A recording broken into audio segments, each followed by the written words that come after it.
할렐루야. 네. 이 밤에는 십자가와 부활을 지킨 여인, 그 이름이 살로메라고 그래요.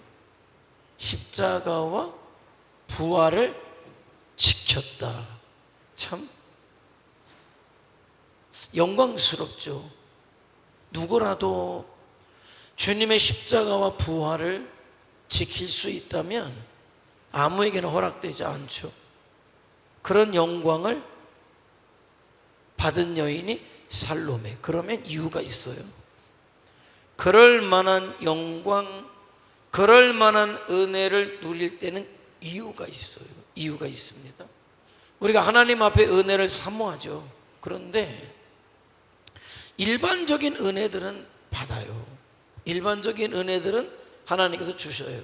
그런데 특별한 은혜는 아무에게나 주지 않아요. 물론 일반적인 은혜가 부족하다는 게 아니에요. 그게 하찮다는 얘기도 절대 아니에요. 우리가 하나님 앞에 받는 일반적인 은혜는 굉장히 놀랍죠. 그러나 그럼에도 불구하고 특별히 하나님 앞에 받는 은혜가 있단 말이죠. 살로메 이 여인처럼 예수님의 십자가와 부활을 지킬 수 있는, 참 근데 그럴 만하기 때문에 그럴 만한 은혜를 주시는 분, 그분은 하나님이시다. 자, 오늘 그래서 그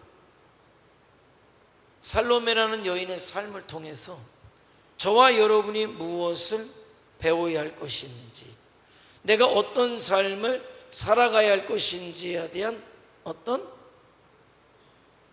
선택들, 결단들이 이 밤에 있기를 원합니다. 자, 그런데 이거는 큰 사건이 십자가고 부활이니까 그렇게 제목을 붙였을 뿐이지, 사실은 이 여인은 어디에서부터 시작했다? 갈릴리에서부터 시작합니다. 갈릴리에서부터 마침내 어디까지? 빈 무덤까지, 그리고 부활의 아침에 부활하신 주님의 첫 증인이 되기까지, 그야말로 헌신적으로 주님을 따랐던, 뭐라고 이야기합니까? 여제자였다, 이렇게 말씀하죠. 자, 요거는 마가복음 15장이었던 것 같아요. 우리 주님의 무덤가에 있을 때 주님의 무덤가에 찾아왔고 부활하신 주님을 만났는데, 그들이 어디에서부터? 갈릴리에서부터 뭐라고 이야기합니까? 따르기만 한 게 아니라 어떻게 했다? 따르며 섬겼다.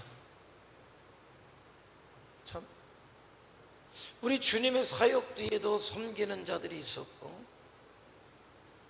사도 바울의 사역 뒤에도 섬기는 자들이 있었고, 초대교회 역사 가운데에서도 섬기는 자들이 있었다. 그런데 섬김 받는 자와 우리는 섬기는 자를 나누는데, 교회에서는 섬김 받는 자가 있지 않아요. 누구나 섬기는 자로 존재해요. 자, 요거는 섬기는 자에 대한 이야기는 사실 살로메와도 연관이 돼 있어요. 그래서 우리가 말씀을 나누는 가운데 아마 왜 교회 안에는 섬기는 자만 존재하는가에 대해서 아마 알 수 있게 될 거예요. 자, 살로메, 히브리 어원은 뭐예요? 샬롬, 그죠? 평화라는 뜻이에요. 그래서 살로메가 히브리어로 샬롬이라는 뜻이죠. 자, 가족관계, 세베대의 아들, 여기까지는 세베대라는 사람이 남편이었구나. 그런데 예수님의 핵심 제자가 3명이라고 그랬잖아요. 베드로와 야고보와 요한이에요. 그런데 핵심 제자 3명 중에 2명, 야고보와 요한의 어머니였다. 이 살로메가 어머니였다는 거예요. 자, 핵심 정체성. 그럼 그 여인이 어떤 여인이었냐? 갈릴리부터 골고다 처형장까지 예수님을 따라가며 자신의 삶과 물질로 섬겼던 충성된 여제자였다. 그럴 만한 이유가 있다 그랬잖아요. 주님을 따르면서 무엇을 얻어먹을까가 아니라 주님의 사역을 위해서 자기의 삶과 물질로 섬겼다. 그래서 뭐라고 이야기합니까? 충성된 여제자였다. 이렇게 말씀하고 있어요. 여제자였다. 자, 시대적으로는 로마의 압제하에 있었잖아요. 그래서 유대 사회와 사람들은 로마의 압제로부터 구원해줄 정치적이고 세상적인 메시아를 갈망하고 있었어요. 메시아가 오게 되면 로마 군대를 몰아내고 그리고 그분이 다스리는 나라를 만들 것이다라는 갈망이 굉장히 많았다라는 거예요. 자, 그런 세상 속에서 살로메라는 여인은 어떤 사회적 한계에 처해지게 되죠. 그건 뭡니까? 1세기 당시 여성의 사회적 활동과 지위는 매우 제한적이었고 보수적이었다. 그래요. 그래서 유대인들이 그랬다잖아요. 이방인으로 태어나지 않은 것을 감사했고 또 여인으로 태어나지 않은 걸 감사했다. 그 정도로 여인들의 지위가 굉장히 낮았었고 제한적이었어요. 어떤 활동도 제한적일 때 그가 살았다. 그런데 그런 여인이 AD 27년이면 우리 주님이 사역을 시작할 때 여인이라 안 된다는 한계를 뛰어넘어서 주님을 따라다니며 자기의 삶과 물질을 드리면서 예수님을 섬겼고 예수님의 사역에 동참했기 때문에 아마도 주님의 사역의 전생애와 십자가와 부활까지도 목격하는 증인이 되도록 하셨다라는 거죠. 자, 언제 출생했는지는 모르지만은 세베대라는 사람을 만나게 돼요. 세베대는 어부였어요. 그래서 아들들 야고보와 요한도 어부였어요. 둘을 낳았습니다. 아들 둘을 낳았어요. 다른 자녀는 나오지 않아요. 아들 둘을 낳았습니다.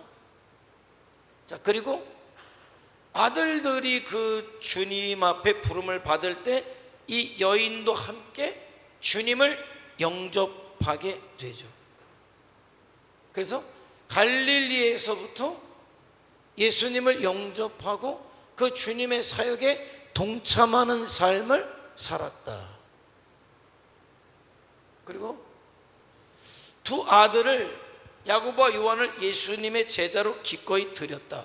어디 드렸다는 말씀이 어디 있습니까? 성경을 읽어보니까 주님이 부르셨고 자기 아버지와 일꾼들하고 그물을 깁다가 주님이 부르시니까 두 아들이 갔다고만 돼 있지 언제 두 아들을 드렸다 라고 돼 있습니까? 라고 할 수 있을지 모르지만은 반대하지 않았죠? 자, 어떻게 합니까? 그도 같이 따라갔다. 예수님의 사역에 뒷바라지하면서 동참했다. 헌신했다. 이건 뭐예요? 기꺼이 자기 두 아들을 주님의 제자로 드렸을 뿐 아니라 그것을 기쁘게 여겼다 라는 거예요. 이게 작은 일은 아니에요. 사도로서 살아가도록 그가 도왔다. 이 어머니는 자기 두 아들이 주님의 제자로서의 길을 가는 것을 적극적으로 동의했고 후원했다는 거예요. 주님의 제자로서 살아가는 것을 기쁘게 여겼고 영광스럽게 여겼다는 거예요. 두 아들을 다 그렇게 드렸다는 거예요. 저는 이 살로메라는 여인이 어떻게 보면 자기의 가장 귀한 것을 주님 앞에 드렸다. 물론 야고보와 요한도 싫다고 한 것은 아니에요. 그들도 적극적으로 주님을 따라갔지만 그런 것에 대해서 그 어머니였던 살로메가 적극적으로 거기에 함께했다라는 거예요. 주님 앞에 자기 가장 귀한 것을 기쁨으로, 그 아들들이 제자의 길을 가는데 기쁨으로 갈 수 있도록 도왔다. 그리고 자기도 따랐다라는 거예요. 근데 살로메 입장에서 생각해 보면은 그 자기 아들들이 잘 가는 길입니까? 아니죠. 자기 아버지가 선주예요. 그럼 아버지 뒤를 이어서 이미 아버지가 털을 닦아놨어요. 고기잡이로 이미 잔뼈가 굵었어요. 그러면 갈릴리 어부로 살면서 그때 당시 불안한 어떤 시대이었지만은 탄탄했어요. 가업이. 거기에서 물고기 잡아서 그야말로 흔히 얘기하는 떵떵거리면서 살아가는 삶을 보통의 어머니들이라면 원할 거예요. 원하지 않겠습니까? 원하죠. 그런데 어떻게 보면 부자가 되는 길, 출세할 수 있는 길이 정해져 있는데 그것을 포기하고 미래가 보장되지 않는 주님을 따라가도록 적극적으로 후원했다는 건 사실은 대단한 믿음이다. 난 그렇게 얘기해요. 뭐 말하기 나름인데 그러더라고요. 제가 아는 어떤 분은, 어떤 목사님이 그러더라고요. 사모님이, 우리도 학생 때 자율학습도 많이 했어요. 그때는 학원을 안 다녔기 때문에. 그런데 꼭 부딪히는 거 있잖아요. 예배 시간하고 부딪히면은 야단도 맞고 오고 때로 매도 맞고 오고 예배 드리러 오죠. 학생이었지만은 학생 예배만 드립니까? 토요일에 주일 예배도 드리죠. 그만 드립니까? 성가대도 하죠. 그것만 합니까? 교회학교 교사도 하죠. 그러니까 토요일부터 주일까지는 바쁘죠. 그런데 어느 날부터인가 목사님 집 애들이 안 나와요. 예배 시간에. 뭐지? 왜 그러더라고? 평생에 고3이 한 번밖에 없으니까, 평생 주님을 더 잘 섬길 수 있으니까 학생 예배 주일날 11시만 딱 드리고 학생 예배도 못 드리고 공부를 하라고 했다는 거예요. 우리도 같은 학생이죠. 우리는 뭐야 그러면? 우리는 학생 아닌가? 우리는 뭐 농사 짓는 학생인가? 아니죠. 그런데 정작 교회 일들은 남의 집 애들이 하고 자기 집 애들은 뭐 얼마나 공부를 잘하는지 모르지만 그런 분들도 있더라고. 그런데 그러면 그 자식들이 똑똑해서 그러면은 판검사가 되든지 의사가 되든지 뭐가 되든지 그렇게 했으면은 뭐 그래 우리는 짜잘하게 섬기고 니네들은 한번 굵직하게 섬겨봐라 할 텐데, 뭔 대학이라는 대학은 다 떨어지고 결국 저 같은 경우는 저희 때는 참 힘든 게 뭐냐면 전기가 있고 후기가 있었어요. 그런데 희한하게 신학대학들은 다 후기에 있었어요. 그러니까 우리 같은 경우는, 저 같은 경우는 하나님의 부르심을 받고 신학대학을 가기로 결정을 하고 기도하면서 준비했기 때문에 전기 시험을 대부분이 다 봐야 되는데 안 봤죠. 그러니까 그때부터 저는 부모님들하고 갈등이 생겼던 거고, 아버님이 뭐 저에게 뭐 나가라고까지 할 정도였고, 뭐 아버님 나름대로도 뭐 저를 앉혀놓고 밤이 새도록 말씀을 하면서 저를 타일르기도 하고 했지만은 결국 저는 전기시험을 포기하면서 아버님과 관계가 굉장히 어려웠잖아요. 그래서 밤에는 그때 우린 독서실이 있으니까 아버님 들어오시니까 독서실에 가서 공부하고, 아버님이 이제 장사로 나가시면 아침에 나가고 나면 들어가서 옷도 갈아입고 필요한 거 챙겨서 나오고 그렇게 했었죠. 뭐 그러면 신학대학을 가게 됐어요. 그런데 그렇게 공부 열심히 하는 애들이 다 떨어지고 결국 신학대학에 원서를 내려왔어요. 그럼 말은 그러더라고. 아유, 하나님의 뜻이 참 오묘하대. 하나님의 뜻이 참 오묘하대. 하나님의 부르심이 참 오묘하대. 일이 떨어지고 더럽혀가지고 결국 하나님이 부르셨대. 꼭 그렇게 불러서 가야 됩니까? 에? 자기가 육신적으로 가고 싶은 대학 탁 떨어지고 그냥 떨어져서 왔다고 하면 되지. 그냥 내가 믿음 없습니다 하면 되는 거지. 뭐 하나님의 부르심이 오묘하대. 하나님의 부르심이 정말 오묘할까? 왜 좋은 걸 못 드립니까? 왜 첫 번에 첫 마음으로 못 드립니까? 이 대학 떨어지고 저 대학 떨어지고 다 떨어지고 갈 데 없어서 가는 게 신학대학입니까? 그러면서 하나님은 참 오묘하시다고 그래야 돼? 그냥 떨어져서 갈 데 없어가지고 그냥 왔다고 하든지 믿음이 없었다고 하든지 그걸 또 그렇게 얘기해. 나는 그래요. 하나님이 덜 기뻐하셨을 거예요. 나는 기뻐하지 않았다 이렇게 말씀은 안 드려요. 덜 기뻐하셨을 거예요. 그리고 나서는 다 그래 뭐냐면 그렇게 해서 뭐 어떻게 했는지도 모르는데 다 해놓고 그것도 또 뭐 세습이라고 그것도 세습이라고 하고 그냥 그래요 여러분. 그냥 그렇습니다. 왜 하나님 앞에 가장 귀한 거 못 드립니까? 뭐 목회자도 그런데 뭐 집사님들은 그러죠. 아들 셋이 있어요. 아우 야 이거 결혼할 때 자식놈 중에 하나는 주의 종으로 드린다 그랬는데 세 놈이 있는데 어떤 놈을 드릴까? 어떤 놈을 드릴까? 어떤 놈을 드릴까? 세 놈 중에 하나는 분명히 내가 주의 종을 삼다고 드린다고 했는데 첫째 놈은 너무 똑똑해가지고 안 되겠고 이놈은 판사를 만들든지 검사를 만들든지 되고 이 둘째 놈은 요거는 요것도 똑똑해 요거는 의사를 만들어. 아니 얘 셋째가 그렇다는 게 아니야. 이 집 셋째가 그렇다는 게 아니야. 셋째는 특미하게 이놈을 드려야 되겠다. 꼭 그래야 됩니까? 최고 똑똑한 놈, 공부 잘하는 놈, 이런 놈 하나님 앞에 구별해서 먼저 드리면 안 됩니까? 그리고 말은 청산유술 아니요. 말은 청산유술이야. 참 저놈 하나 이놈이 믿음 줘서 드렸대. 아니잖아. 그 말을 왜 그렇게 해? 아유 우리 막내놈이 가장 믿음 좋아가지고 믿음 좋은 저놈을 드렸어요. 첫째 놈, 둘째 놈 똑똑하기만 하지 믿음이 없대. 아니 지가 이미 마음에 정했잖아.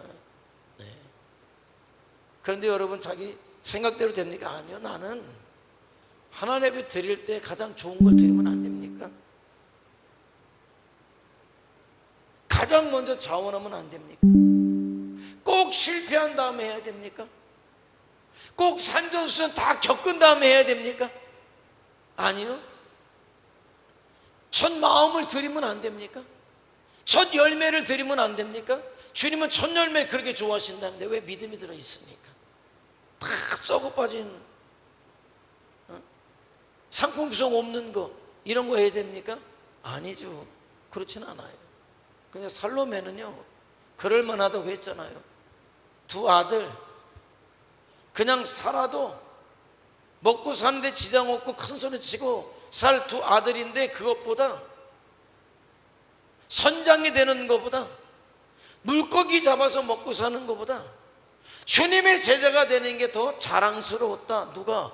살로메가. 어떻게 합니까? 따라갔잖아요. 따라가서 어떻게 합니까? 주님의 사역의 자리마다 있었어요. 주님의 십자가 지시는 자리도 있었어요. 주님의 무덤 가는 그 자리도 갔어요. 가슴 아파서 부활 첫날 주님 시신의 발을 향제를 가지고 뛰어가다가 부활하신 주님을 만났다니까요. 그리고 첫 번째 부활의 증인이 누구였는지 아십니까? 살로메였죠. 제자들에게 달려가서 부활하신 주님을 만났다고 외친 여인이 누구냐? 살로메였다는 거예요. 여러분, 그런 특별한 은혜는 그야말로 나는 그래요. 일반적인 은혜가, 구원받은 은혜가, 물론 구원받은 은혜가 그것만큼 영광스러운 게 없어요. 그러나 구원받은 은혜 가운데에서도 구원받은 그 사람에게 특별히 맡기시는 특별한 은혜들이 있단 말이죠. 우리나라에도 교회들이 수없이 많은 교회들이 있어요. 다 귀한 교회예요. 나는 그러나 우리나라에만 해도 수없이 많은 교회 중에 나는 우리 천진교회가 특별한 교회가 되길 원해요. 주님 안에. 왜? 저와 여러분이 특별한 믿음으로 서 있기 때문에 그래요. 어떤 주님의 부르심 앞에, 주님의 사역 앞에 이렇다 저렇다 핑계대지 않냐고 어떻게 쓰든지 내 삶을 드리고 내 귀한 것을 들여서 주의 사역에 동참할 그런 믿음. 어느 순간에 세상을 목적 삼았던 사람들이 세상 목적이 아니라 살아가는 이유가 주와 복음을 위해서 살아가는 사람들이 모인 교회. 여러분, 그런 교회가 말은 쉬워도 실제적으로는 어려워요.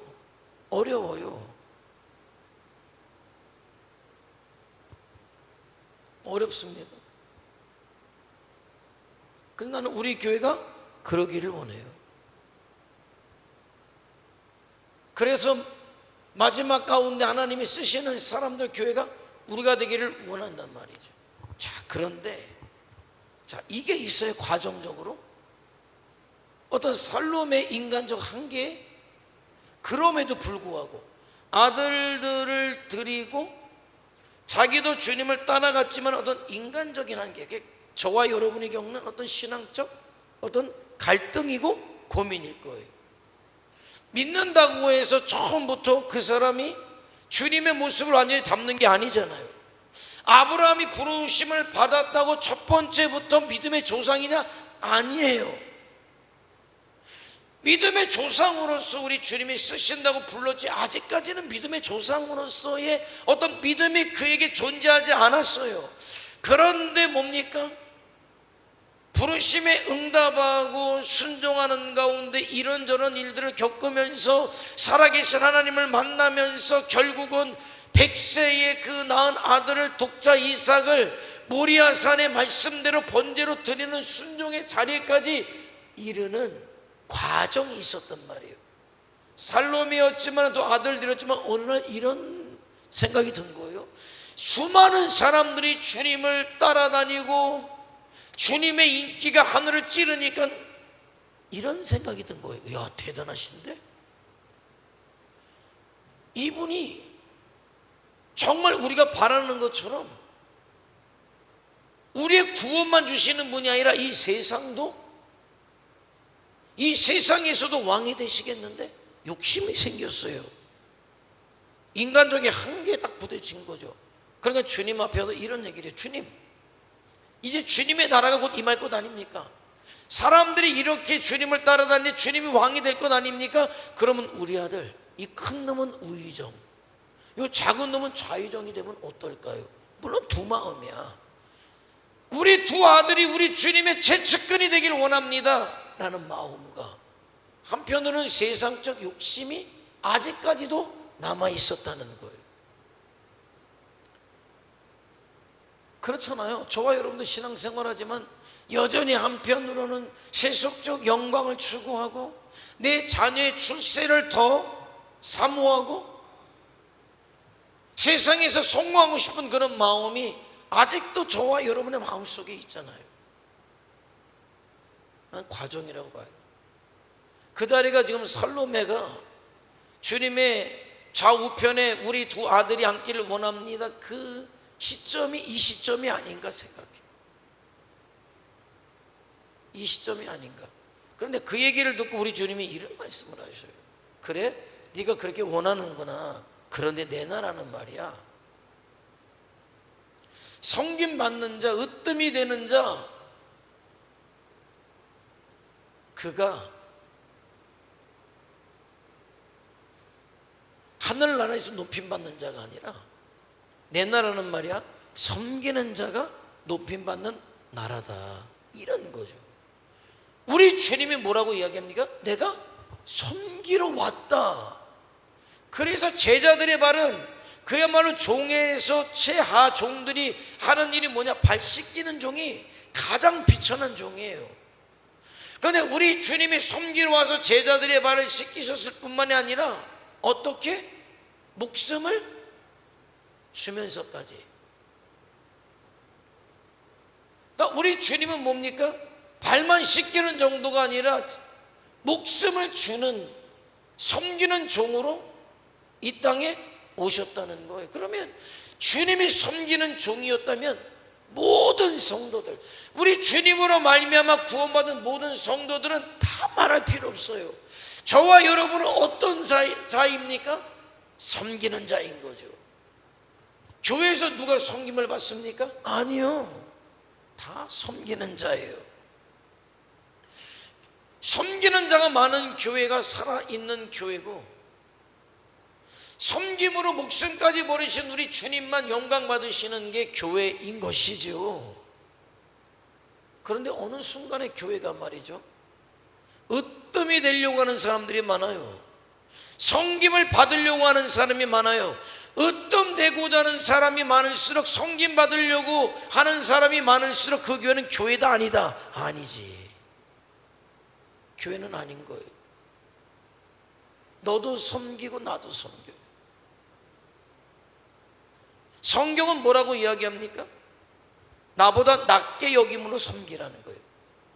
이 낮게가 아니라 나보다 더 나은 사람으로 여기고 섬겨라. 서로를 존귀하게 여겨라. 서로가 섬기는 자가 되어라. 너도 섬기고 나도 섬겨. 그래서 천국을 비교했잖아요. 지옥과 천국을 비교했잖아요. 그래서 그런 아주 재미있는 얘기가 있잖아요. 천국에 갔던, 천국과 지옥의 어떤 차이점이 뭐냐면 팔이 굽어지지가 않는다는 거예요.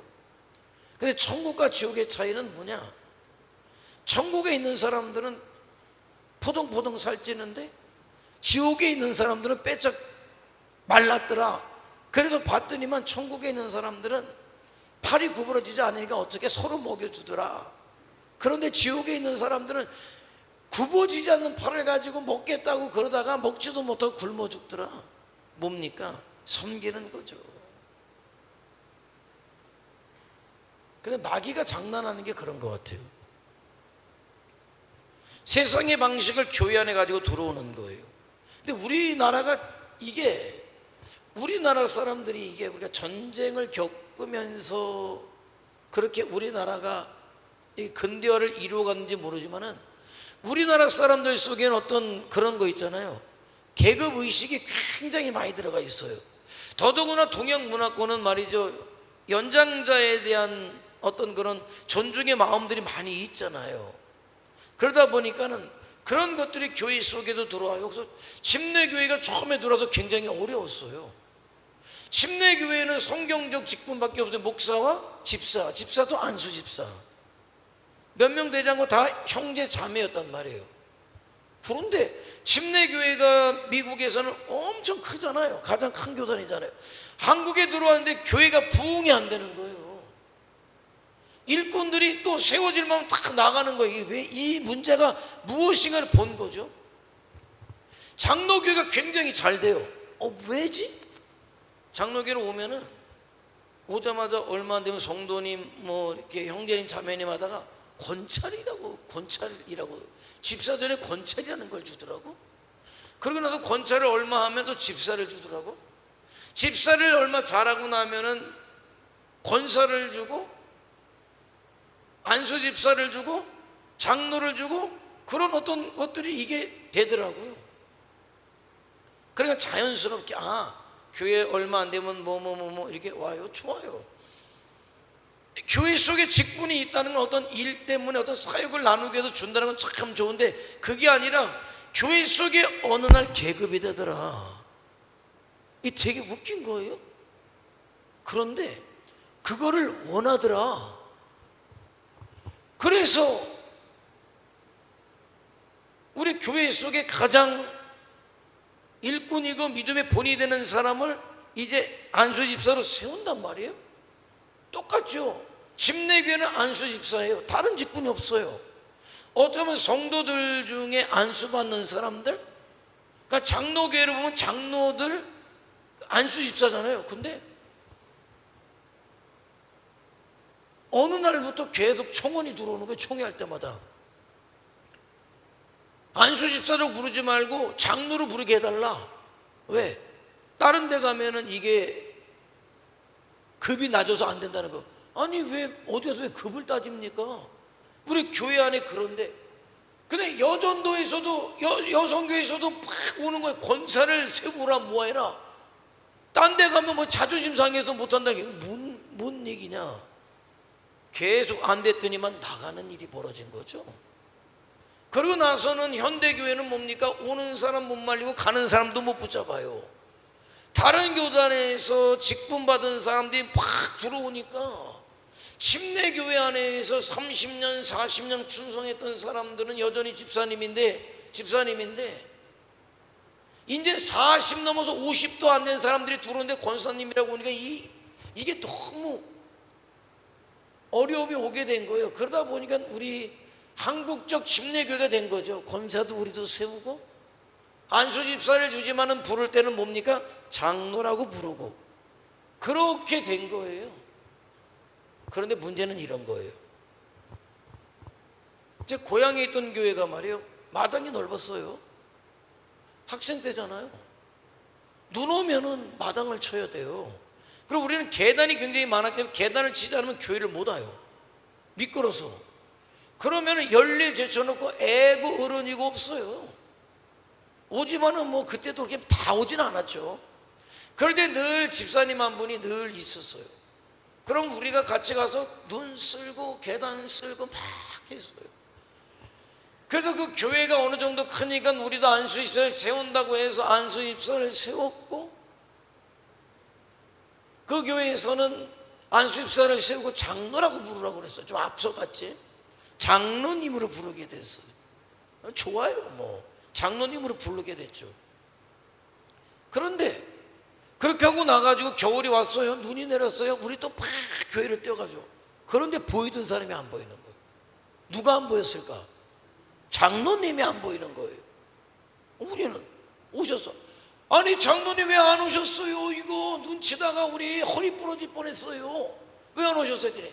아이, 내가 장로까지 돼가지고 이거 쳐야 돼? 진짜예요. 그 옛날에도 아니 눈 더 열심히 치라고 장로가 된 거예요. 더 본이 되라고 장로가 된 거예요. 그런데 그렇게 열심히 하던 사람도 장로가 되니까 뭘 하려고 하느냐? 너무 재밌죠. 집사 때까지만 해도 충성하던 분들이었어요. 충성 때니까 더 충성하라고 장로가 됐는데, 장로가 되고 나서는 충성하는 사람이 아니라 교회를 경영하는 사람이 된버려. 앉아가지고 내년도 교회를 어떻게 경영해 갈까? 올해 결산이 얼마인데 내년도 얼마랄까?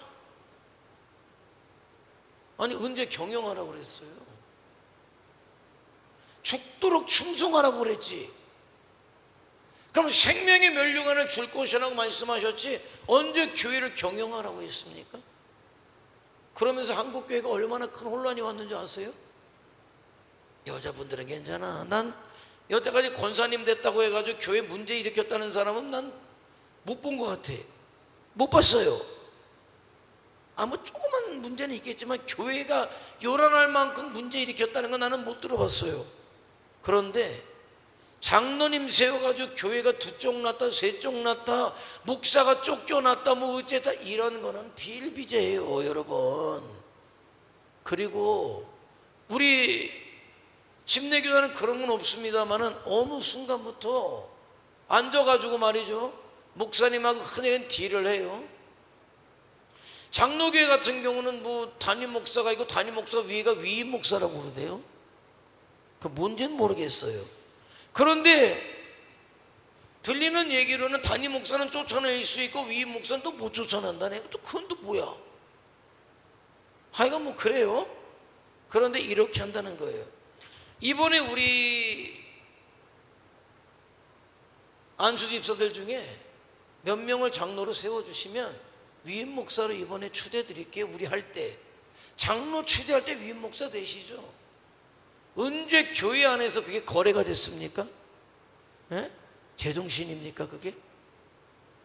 충성하라고 세워진 직분이 어느 순간에 뭡니까? 섬기라고 세워진 직분이 어느 순간부터 섬김받는 자리에 서는 거예요. 에헴하고 있는 거예요. 여러분 이건 주님의 뜻이 아니에요. 주님이 어떤 분입니까? 섬김받으러 온 것이 아니라 섬기러 왔다. 목숨까지도 대속물로 주는 섬김을 섬기러 오신 분이 주님이신데,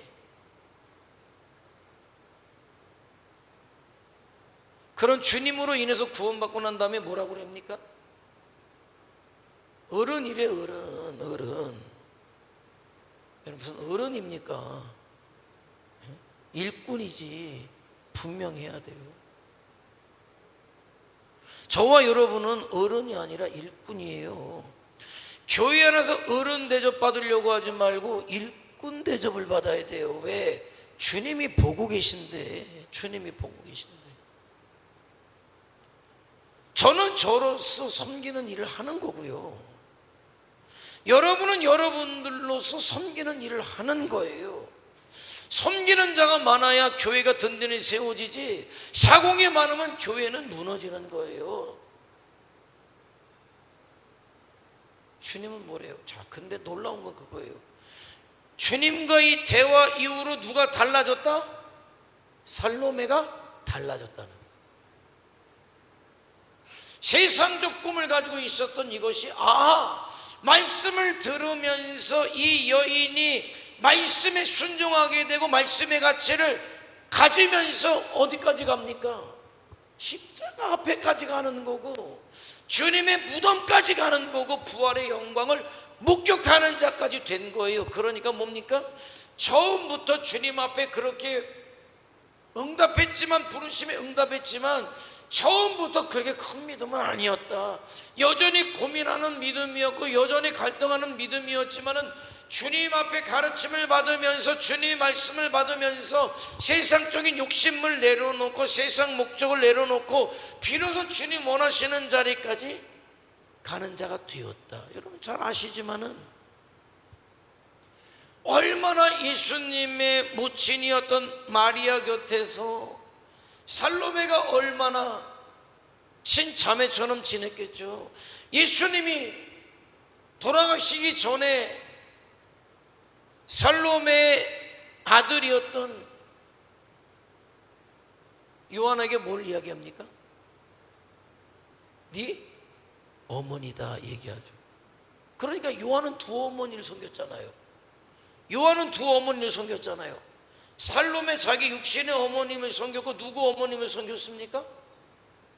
예수님의 어머니를 섬겼기 때문에 단순히 요한계시록까지 기록해야 되기 때문에 사도 요한이 끝까지 오래 사는 게 아니에요.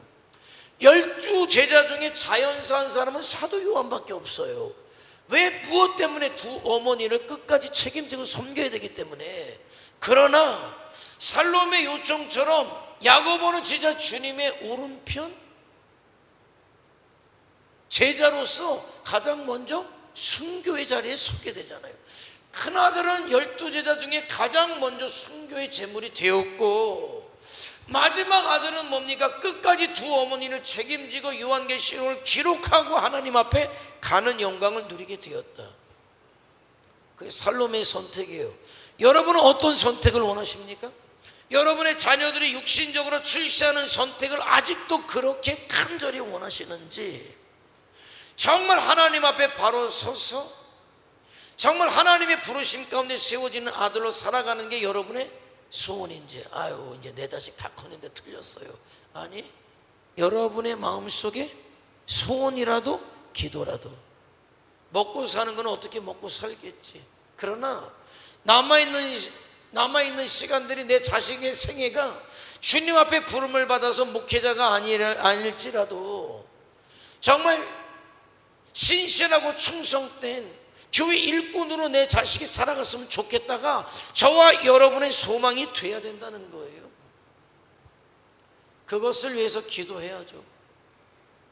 내 자식이 야고보와 요한이 되지는 못할지라도 내 자식이 어느 교회에 정말 신실한 일꾼이 되어서 주의 종과 함께 주님 오실 때까지 충성하는 일꾼 되었으면 좋겠다가 여러분의 소원이 돼야 돼. 이제 여러분의 자식들 출세를 위해서 기도하지 마세요. 왜? 먹고 살아요. 먹고 살아. 먹고 살아요. 나는 내 자식 먹고 사는 건 정말 걱정 안 해요. 나보다 돈 더 많이 버는데 뭘 걱정을 해? 나보다 더 똑똑한데 뭐 걱정 안 해요. 우리 때는 뭐 어리숙하게 컸지 뭐 그냥 어리숙하게 큰 우리도 먹고 살았는데 뭘 먹고 사는 걸 걱정해요. 여러분의 자식들은요 또 이 시대가 또 다 먹여줘요. 먹고 사는 걱정하게 하지 말고 먹고 사는 기도하지 말고 주와 복음을 위해서 살아가는 자식들이 되기를 위해서 기도하시라. 어떻게든 먹고 산다니까요. 걱정하지 마세요 여러분. 어떻게든 먹고 살아요. 맨날 배고플 때만 얘기해서 그러지 지네 먹을 때는 얘기도 안 하고 지네끼리 먹어요. 여러분 속지 마세요. 여러분이 못 먹지. 여러분 자식들 다 먹어. 더 잘 먹어. 걱정하지 마세요. 기도 제목이 내 자식도 잘 먹고 잘 삽니다. 이거는 하나님이 특별한 은혜 못 받아요.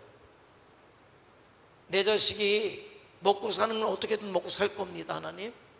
그런데 남아있는 시간이 내 자식이 주와 복음을 위해서 주의 종들과 함께 교회 충성된 일꾼으로 살아가는 게 내 소원입니다. 진짜 소원이 돼야 돼요. 그래야 소망이 있지. 그런데 얼마나 많은 이 시대 믿음의 어머니들이 살롬의 길을 가지 아니하고 여전히 기도가 세상적이고 아유 참 그 정도 했으면 됐는데 아주 충분히 했는데 아유 난 이제 90이 다 되셔서도 아니 90이 됐는데 왜 70 먹은 아들놈을 걱정을 해. 아 나 진짜 에? 걱정하지 마세요.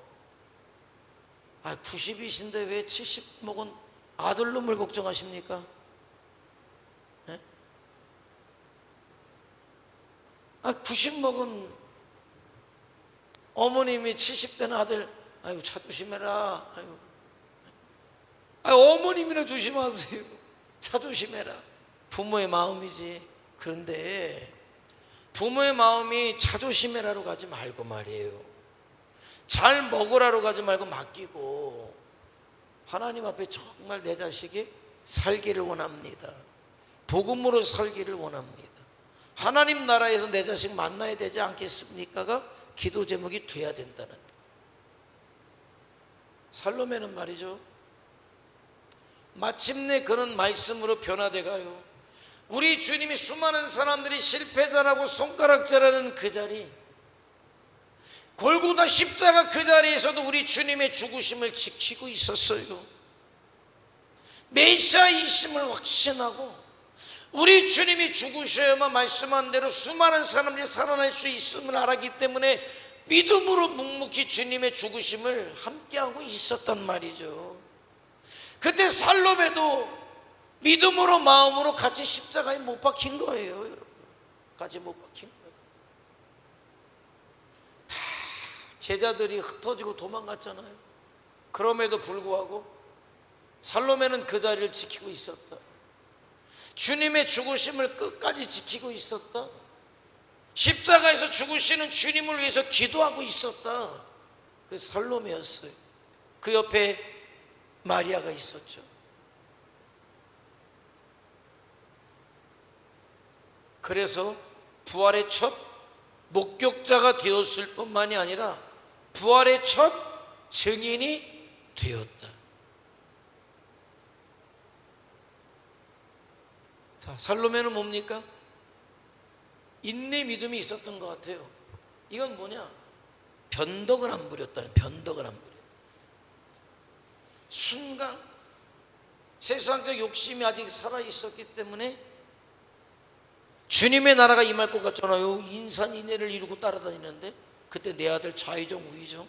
그러나 주님이 아니, 내 나라는 섬김받는 자가 큰 자가 아니라 섬기는 자가 큰 자야. 그 이후로 주님의 말씀으로 변화되고 흔들리지 않았다. 죽는 날까지 흔들리지 않았다. 변질되지 않았다. 변질함 없는 믿음을 보여준 여인이 살로메라는 거예요.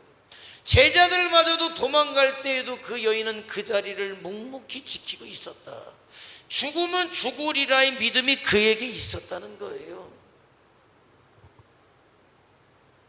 주님의 무덤을 지키는 병사 앞에서도, 로마 군병 앞에서도 향유를 들고 달려갔어요. 죽으면 죽으리라 그 믿음으로 갔다는 거죠.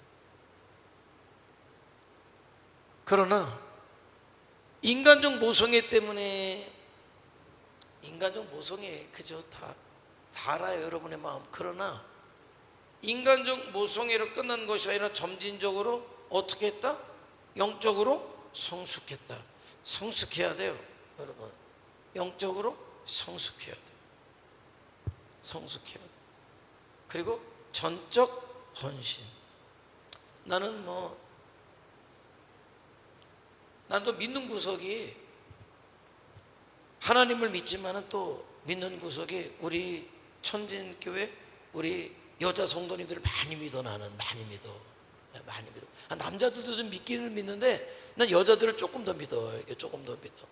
광도 집사도 믿지만 보라 집사 내가 조금 더 믿어. 내가 조금 더 믿어.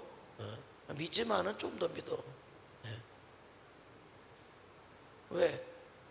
그동안에 우리 교회의 어떤 그런 역사들을 보면 남자분들도 열심히 하셨지만은 우리 여자 성도님들이 참 감사해요. 빛 없이, 이름 없이, 이런저런 소리 없이 많이 섬겨 오셨던 걸 알기 때문에, 그런 어떤 헌신을 통해서 우리 교회가 세워졌기 때문에 참, 그래서 여러분이 나는 살로메가 되기를 원해요. 살로메가 되기를 원해요. 살로메는 뭡니까? 점진적 믿음이에요, 여러분. 살로메예요. 점진적 믿음. 여러분이 여러분의 자녀들의 어떤 인간적 어떤 모성애가 있겠지만은 거기서 그치지 말고 영적으로 성숙해서 점진적 믿음을 가져서 주님의 사역에 동참하기를 원하고, 작게는 여러분의 자녀가 세상적으로 잘 먹는 거가 여러분의 기도 제목이 아니라 주님 앞에 잘 세워지는 게 여러분의 기도 제목이 되기를 원하고, 어떻게 해서든지 여러분의 삶이 주의 사역에 동참하는 사역이 되어라. 그런 것이죠. 되죠. 자, 사도를 배출했고 주님과 완전한 동행을 했을 뿐만 아니라 부활의 증인이 된 여인이다. 자, 세 가지를 배워야 되겠다. 변질되지 않는 열정. 긴 시간 동안 가장 극심한 위기의 순간에도 예수님을 향한 사랑의 온도가 식지 않았다. 다시 얘기하면 어떠한 환난이나 역경 속에서도 흔들리지 않았다. 변질되지 않았다. 처음부터 끝까지 열정적으로 주님 앞에 서 있었다. 저와 여러분이 배워야 될 것이 그거다. 변덕 떨지 말라는 거예요. 일편단심. 주님을 향한 일편단심. 그래서 충성, 죽도록 충성해라. 그 충성을 다른 말로 이야기하면 성실해라.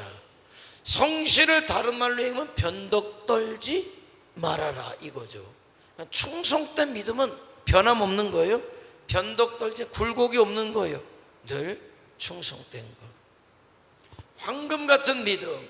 그래요. 요즘 경제학자들이 그래요.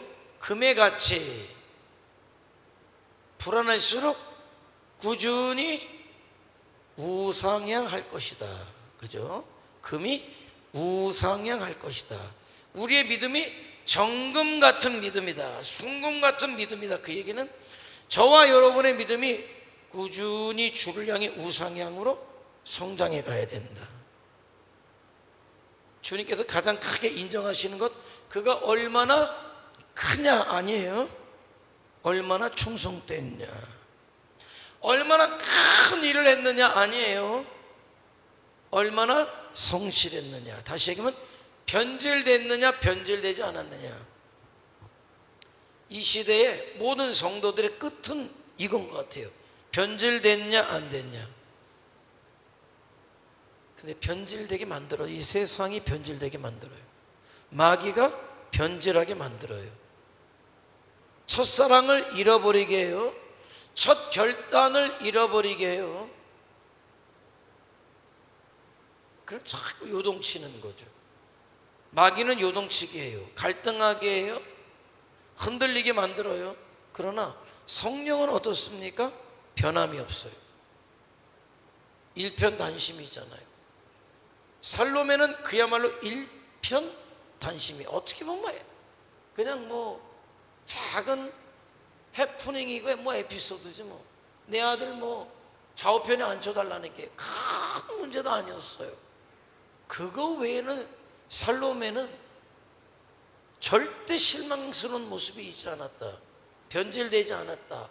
이랬다 저랬다 하지 않았다. 다시 얘기하면 충성됐고 성실했기 때문에 주님의 십자가와 부활을 지킬 수 있는 자가 될 수 있었다.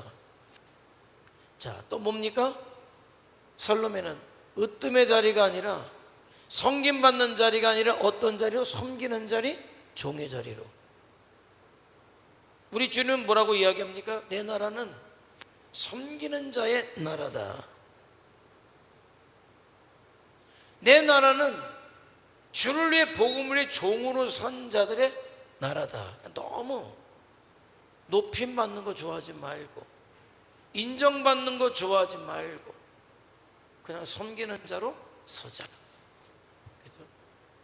그러니까 영광의 자리를 구하기 이전에 예수님의 모범을 따라서 먼저 겸손히 섬기는 자가 돼야 한다가 성경의 선언이라는 거죠.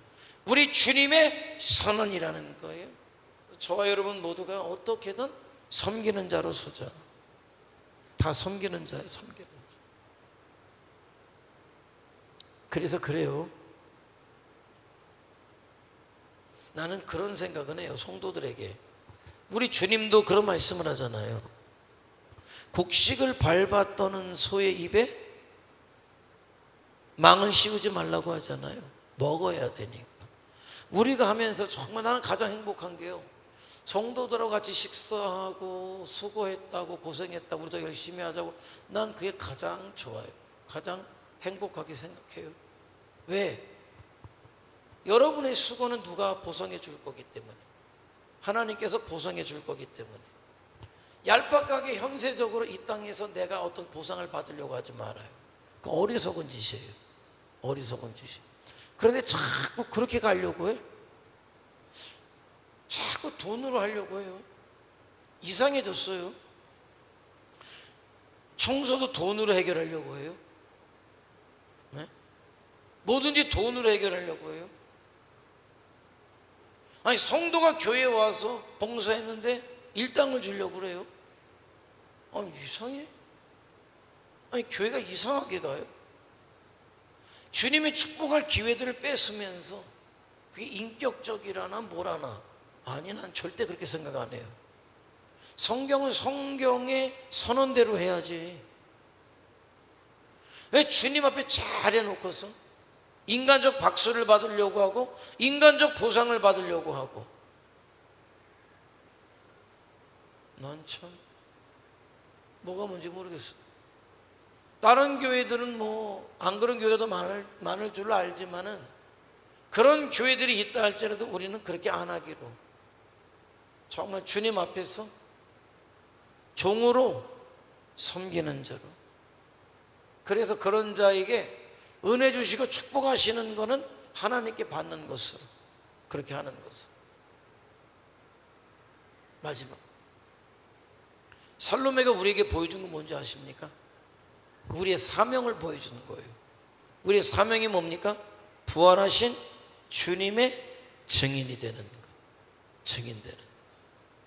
대단한 여인이에요. 어떻게 보면 예수님의 모친이었던 마리아는 좀 억울한 감이 있어요. 본인의 뜻과는 무관하게 어리석은 인간들이 우상과 신격화를 만들었기 때문에 땅을 칠 거예요. 그거는 마리아의 원함이 아니에요. 어둠 스스로 생각할 때 정말 불명예스럽다. 아마 하나님의 나라에서 지금 주님 우편에서 이걸 어떻게 하면 좋으냐, 내가 너무나 불명예스럽습니다. 나는 단지 주님이 육신의 몸을 입고 오실 때 몸을 내어드렸을 뿐인데 나를 뭐 성모 마리아다 뭐다 우상화하고 신격화하는 짓들을 인간들이 해내고 있잖아요. 그런데 그런 면에서 살로메는 말이에요, 예수님의 육신의 어머니 못지않게 정말 충성됐고 그랬지만 전혀 우상화가 되지 않은 여인인 면을 놓고 볼 때 그것도 너무 좋다, 감사하다, 그런 생각을 해요. 여러분, 인간적 박수 받으려고 하지 말고, 인간적 보상 받으려고 하지 말고, 이 시대 영적 살로메가 저와 여러분들이잖아요. 변질 없이 정말 어떻게든 주님의 사역에 헌신적이고 충성되고 섬기는 자가 되고, 무엇보다 부활하신 주님의 부활의 증인, 부활의 증인이 또 하는 게 뭐예요? 주일날 예배하는 게 부활의 증인이에요. 너 왜 예배하냐? 우리 주님이 부활하셨거든, 주일날. 그것 자체도 예배자가 이미 부활하신 주님의 증인된 삶을 사는 것이, 부활하신 주님을 증거하는 것, 예수님의 증인된 것 역시도 마찬가지인데 그 첫 번째를 누가 했느냐? 살로메가 있다는 거예요. 이 시대 저와 여러분이 영적인 남녀 구분 없이 영적 살로메가 되어서 정말 변함없는 믿음, 헌신되고 충성된 믿음으로 어떻게 해서든지 주와 복음에 내 삶을 드리고 섬기고 헌신해서 이 시대의 부활의 증인으로, 예배자로, 부활하신 주님을 증거하는 자들로 서서 살다가 특별한 은혜가 임해요. 여러분, 살롬에게 특별한 은혜가 주어졌던 것처럼 저와 여러분에게 특별한 은혜가 주어질 거예요. 그런 삶을 살고 하늘 영광 누리는 자들로 저와 여러분이 설 수 있기를 주님의 이름으로 축원해 드립니다. 기도하시죠. 한번 기도하겠습니다.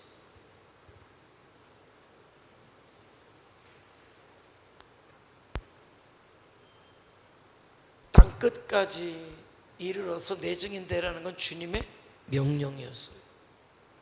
그런데 부활하신 주님이 그 명령하기 이전에 이미 살로메는 부활하신 주님의 첫 목격자이자 부활하신 주님의 증거하는 삶을 살았다. 변질 없이 변함없이 헌신되고 충성된 삶을 살아 삶을 드림으로